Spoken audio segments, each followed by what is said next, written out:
السلام علیکم ورحمۃ اللہ وبرکاتہ۔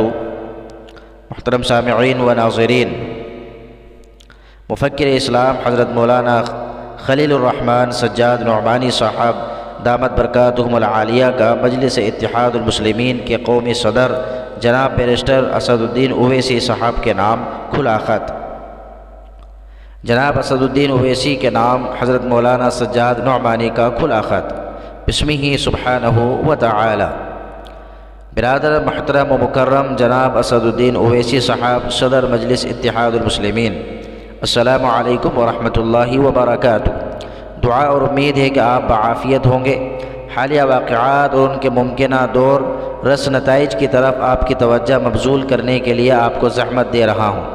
آپ بخوبی واقف ہیں کہ ملک کے مسلم دشمن اور فسطائیت کے علم بردار طبقے کی اصل عوامی طاقت کا سرچشمہ وہ لوگ ہیں جن کا تعلق اوبیسی سے ہے، جس کے ذیل میں بے شمار سماجی اکائیاں آتی ہیں۔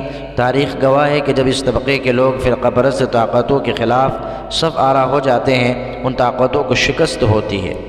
گزشتہ کل 11 جنوری کو جو کچھ لکھنؤ میں ہوا اور اطلاعات کے مطابق یہ صرف آغاز ہے، آگے اور بہت کچھ ہونے والا ہے۔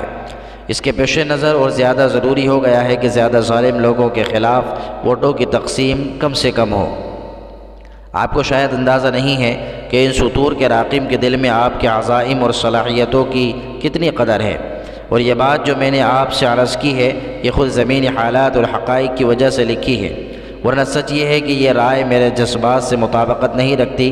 کاش کہ تمام مظلوم و کمزور طبقات کو ساتھ لے کر اپنی قیادت میں سیاسی طاقت کی تشکیل کا کام آج سے 40-50 سال پہلے شروع ہوا ہوتا۔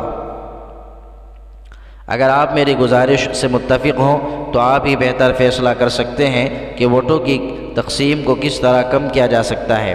میری سمجھ کے مطابق آپ صرف ان سیٹوں پر بھرپور طاقت صرف کریں جہاں کامیابی یقینی ہو، اور بقیہ سیٹوں پر آپ خود گٹھ بندھن کے لیے اپیل کر دیں۔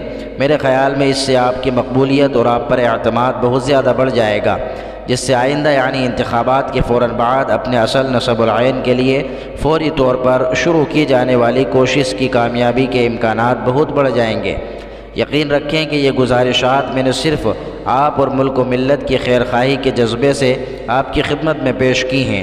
اگر ناگوار خاطر ہوئی ہو تو معذرت خواہ ہوں۔ دعا گو اور دعاؤں کا طالب، محتاج و طالب، خلیل الرحمن سجاد نعمانی۔